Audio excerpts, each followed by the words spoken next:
This is Let's Talk to Lucy, starring Lucille Ball. A very warm welcome to you all. I'm Gary Morton, and now, let's talk to Lucy. Hi, this is Lucy. Again today I am talking with that delightful young star, Miss Barbra Streisand. Barbara is starring in the Broadway musical Funny Girl, which is a marvelous story about Fanny Brice. Barbara, before we ran out of time yesterday, you were showing me around your apartment. And I think what you and Elliot have done here is just wonderful. I want to do so many other things and I can't concentrate on them until I finish this house. What do you mean other things? I know what I want it to look like, so therefore it's a matter of time to get it.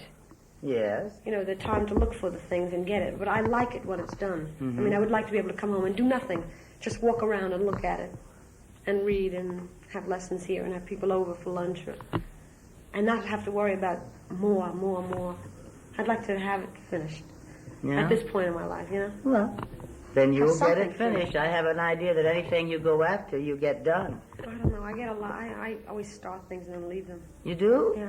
Performing is easier to me, but studying a language, see, that's a real hard thing because it's a technical thing. It's not a matter of talent. Yes. You must discipline yourself and you must memorize and study. It's not a matter of just being talented. If you have a good ear, that helps. Yes. But you still have to study it. That's what kills me, you know, like math, things like that. Those are really great things because you really have to apply yourself. Yes, you do, and they're beyond me. When you say discipline yourself, I have my way of disciplining myself. Could you give me a quick answer on how you discipline yourself, apply yourself? What do you mean? What are your disciplinary measures? You just say, I'm going to spend so much time today, and that's it, no matter what? No. What do you do? I get very distracted very easily. Yes? My discipline is not a studied one yet. In fact, I have a strange kind of discipline. It's a discipline that I do, an inner discipline that I... Can't you tell me what it is? No. Is I can't define it. Uh-huh. But I'm studying Italian now, but I haven't completely learned it.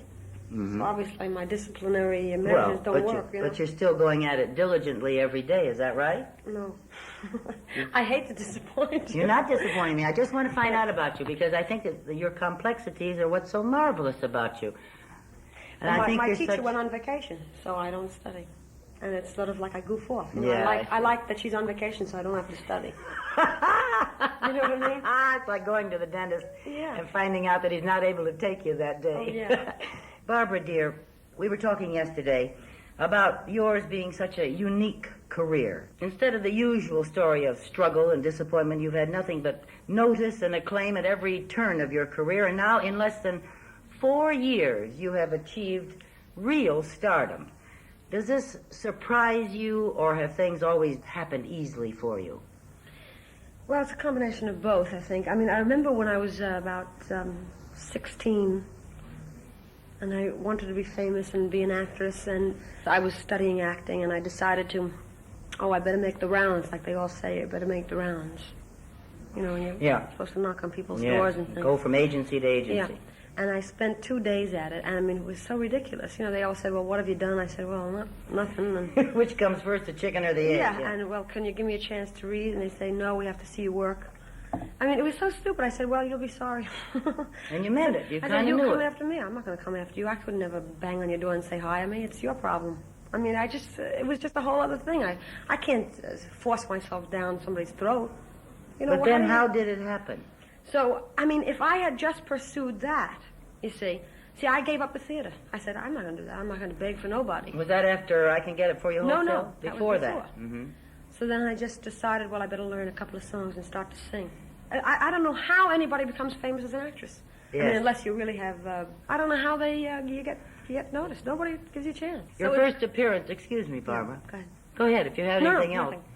Your first appearance on Broadway was in the musical I Can Get It For You wholesale, for which you received the Entertainer of the Year award and married the show's leading man, Mr. Elliot Gould. Mrs. Gould means a lot to you, doesn't it, Barbara? Yeah. You're very much in love. I think that's wonderful. Well, you I don't mean- take being married lightly, not at all.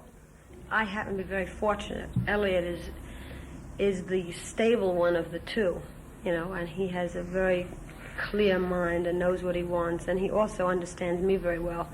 Because a lot of times when we first were married, I would say, if we would have an argument, I would say, well, then I'm going to get a divorce.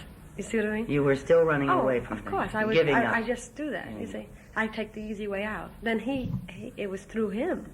But now you've changed. He wouldn't allow me. He made demands on Yes. me that forced me into reality and also deciding what I really want. You know, and it's a lovely thing being married, especially to him.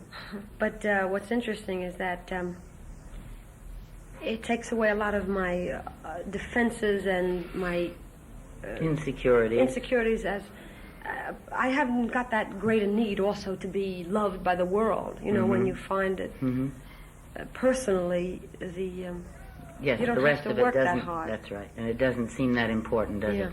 Where are you from originally? Brooklyn. And where is Elliot from? Brooklyn. Oh, really? But you didn't know each other over in Brooklyn? No. First time you saw him, did you fall for him? No. Well, you thought he was very attractive. He's certainly a very attractive man. You must have blinked twice, didn't you? Yeah. I mean, he offered me a cigar, and I took it. A cigar? Yeah. You took it, but did you smoke it? You don't smoke. I like cigars, little ones, Schimmelpfennigs. Oh, yeah. I don't inhale, No. but they taste. You know... And we sort of we were very, we fought. Not fought, but it was very... Argued? Yeah, it was that kind of attraction, where it makes you get fight at first. Defiant and think who's right and who's wrong and how far you're going to carry the argument to what extent and what the outcome is going to be and if it's going to be worth it. What made you finally decide to be married? Well, it's interesting about marriage. I mean, we always knew we had to get married. I mean, that we were Attractive. meant for each other. But married, I don't know, you start going around together and You just want to be together all the time. You have to make that step really, finalizes the relationship.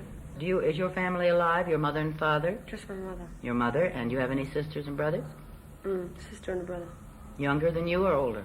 My brother is older. He's 30. And my sister is 13. Oh, I hate to interrupt here, Barbara, because we were going pretty good. But we've done it again. We've run out of time. Could I impose upon you to be with us again tomorrow? You have a lot of wonderful things to say, and I don't want to miss any of them. Okay. Thank you so much, Barbara. Bye now, ladies and gentlemen.